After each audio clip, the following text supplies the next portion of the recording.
Сәлеметсіңдер ме балалар? Әдебиеттік оқу сабағын бастаймыз. Сабақтың тақырыбы қазақтың бас ақыны. Бүгінгі сабақта қазақтың бас ақыны Абай Құнанбаевтың балалық шағымен танысамыз. Сұрақ қоюға және сұраққа жауап іздеуге үйренетін боламыз. Мәтін авторымен таныс болыңыздар. Мұхтар Әуезов 1897 жылы Шығыс Қазақстан облысы Абай ауданында туған. Балаларға арнап Көксерек, Қорғансыздың күні тағы басқа шығармалар жазған. Мұхтар Әуезов Абай туралы Абай жолы роман эпопеясын жазған. Онда Абайдың бүкіл өмір жолы, балалық, ересек шағы, шығармашылығы, сол кездегі қазақ тұрмысы баяндалған. Қазақтың бас ақыны Абай Құнанбаев. Шын аты Ибраһим. Одан асқан біз білетін ақын болған жоқ. Сөздің шырайлы, ажарлы болуына ойдың шеберлігі керек. Ұнамды, орынды болуына шыншылдық керек. Мағыналы, маңызды болуына білім керек. Абайда осы үшеуі де болған. Ахмет Байтұрсынұлы. Ақ киімді денелі ақсақалды, соқыр мылқау танымас тірі жанды, үсті басы ақ қырау түсі суық, басқан жері сықырлап келіп қалды. Абай атамыз табиғатты сипаттаса, айналаға жан бітетін сияқты. Абай атындағы академиялық опера және балет театры, Абай операсы, Абай даңғылы, Абай ескерткіші. Аға, сіз қазақта ақын көп болған деп едіңіз ғой. Онда неге барлық жерде тек Абайдың аты жазылған? Дана, барлық жерде емес. Бірақ Абайға деген құрметтің ерекше екені рас. Оны қазақтың бас ақыны дейді. Неге? Ол несімен ерекше? Абай жазба қазақ әдебиетінің, қазақ әдеби тілінің негізін қалаушы. Ол ұлы ақын, ғұлама ойшыл, аудармашы, әрі композитор болған. Онда ол бала кезінен өте қабілетті болған шығар. Иә, Абай жасынан білімге құштар, өте алғыр бала болған. Анасы Ұлжан мен әжесі Зере өздері білетін ертегі, аңыз әңгімелерді Абайға көп айтатын болған. Ал әкесі Құнанбай Абайды Семейдегі Ахмет Риза мешіт медресесіне жіберіп оқытқан.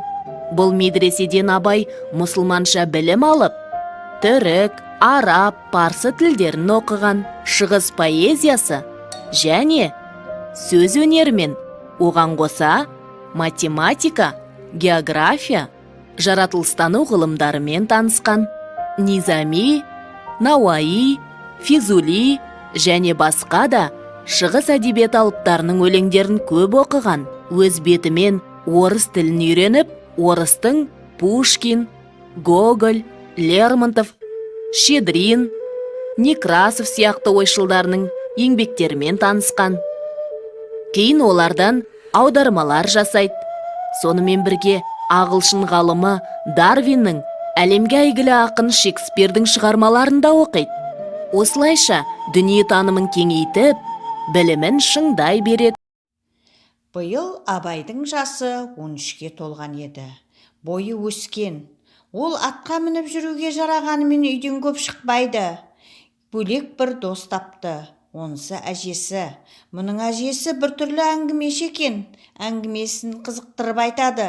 Бірде Абай ауырып жатып, әжесінен әңгіме айтуын сұраған. Сонда әжесі ойланып отырып, бұлдыр-бұлдыр күн өткен, бұрынғыда кім өткен деп кішкене тақпақтап бастап еді. Абай есінде сақтап қалыпты. Біраз уақыт өткеннен кейін бұлдыр-бұлдыр кім өткен, бұрынғыда кім өткен деп тағы да әңгіме тілегенін әжесіне білдірді. Әжесі көп ертегілер айтқан. Абай жалықпай, ылғи ынтыға тыңдайтын. Кейде әжесі шаршап, айтпай қойса, анасына жабысатын. Ұлжан да көп әңгіме білуші еді, және де ол көбінесе өлең сөзді жиі айтатын.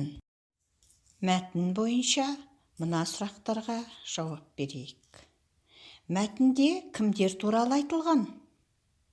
Бала Абай нені ерекше жақсы көрді? Әжесі мен Абай арасында қандай оқиға болды? Саған мәтіннің қай тұсы ұнады? Оқулықтың 53-ші бетіндегі 5-ші тапсырмаға назар аударайық. Суретке зер сал, сұраққа жауап беріп, тапсырманы орында. Балақай, суретте кімдер бейнеленген деп ойлайсың? Мәтінге сүйеніп, әжесі мен Абай арасында диалог құрастыр. Мәтін бойынша берілген сұрақтарға жауап беріп, сөз жұмбақты шеш. Бірінші, мәтін қалай аталады? Екінші, қандай Абайдың жасы 13-ке толған еді? Үшінші, Абайдың әжесі әңгімесін қалай бастап еді? Төртінші, Абай қайдан көп шықпайтын болды? Бесінші, Абайға әңгімені кім көп айтушы еді?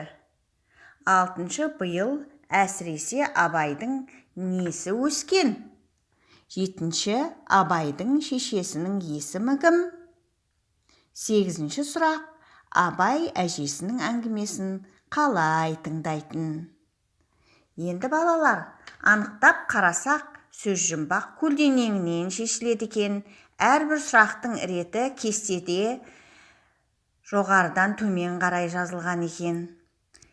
Қане ойланайық, сұрақтарға жауап іздеп көрейік. Сонымен балалар, бүгінгі сабақта қазақтың бас ақыны Абай Құнанбаев атамыздың балалық шағымен таныстық. Балалық шағында Абай қандай бала болған екен? Кәне ойланайық балалар, жауап беріп көрейік.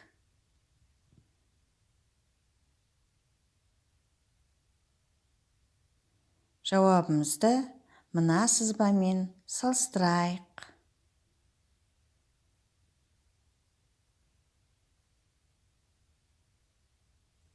Осымен біздің әдебиеттік оқу сабағымыз аяқталды. Сау болыңдар.